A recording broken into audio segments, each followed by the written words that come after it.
Hi everyone, Coach Dishan here, and today I am here to talk to you about magnetic north, and not just magnetic north, but its seductive nature, or how you got here today.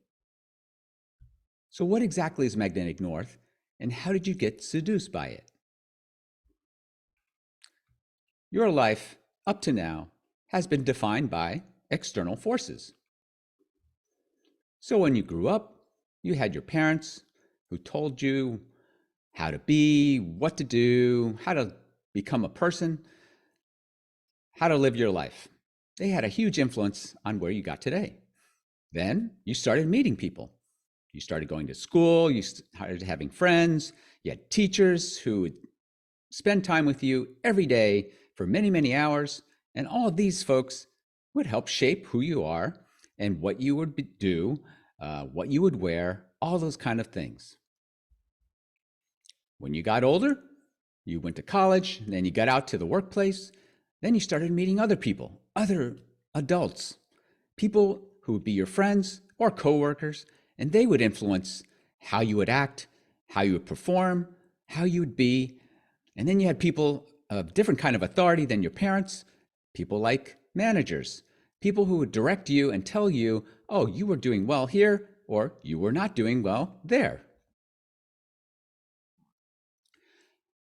In addition to people, we also had media, things like the newspaper, an actual paper that would show up that would talk to us about all sorts of things that happened in the world and potentially shape our opinion about those things as well as ourselves. When the TV was invented, that created even a new medium for getting more information about the world and in a different way, like actual moving pictures, right? People talking to us, not just us reading words, but people actually talking to us as if they were sitting right there in the room with us. And somewhere along the line, along came the internet and Google.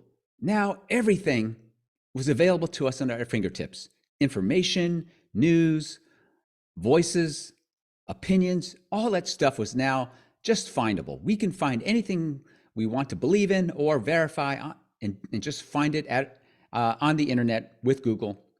Then we got all that stuck into a phone that we could hold and carry with us all day long. And then came all the apps that affect us. Things like Facebook, Instagram, TikTok, YouTube, and more.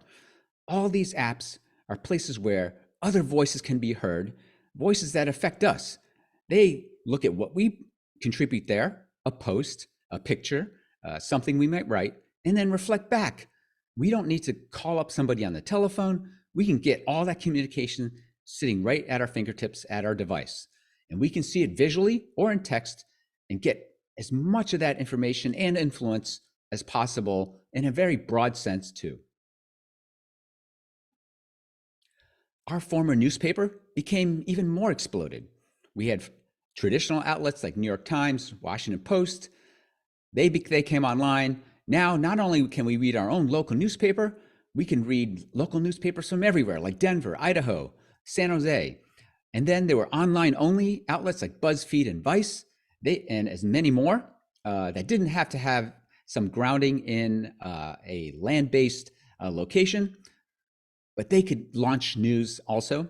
And then we have the so-called alternative news sites like InfoWars, Current Affairs, and others, where we could have a certain viewpoint, and that it wasn't necessarily following traditional ethics or methods of other reporters, but we would still be able to read those opinions online, and it would be accessible to us in a very easy way.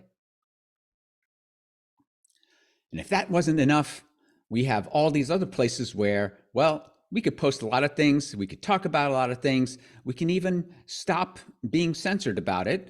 A lot of places do manage what gets posted, and some people even do what we call fact checking. But there could be other places where we don't want to hear those voices being silenced. We don't want these other entities saying, oh, I can't say that. So places like Truth, that place formerly known as Twitter, Telegram, Discord, and many more, where you can actually go find these voices that are not censored. And let's not forget, if we're trying to meet somebody, these sites and more enable us to put ourselves out there to a wider audience, but also think about what you get back. How do these people respond to your picture, your profile? Do they make you feel like you're wanted, or maybe ignored, or maybe not even liked or loved? Right? These are all voices, again, that help shape who you are today. So where do you get your influences now? We can think about it, right? When you consider them, how do you feel? Do you feel their pull? Can you not tap on those apps? Can you not read those news? Can you feel how they affect your opinion and how you feel about yourself? Do you feel their seductive call?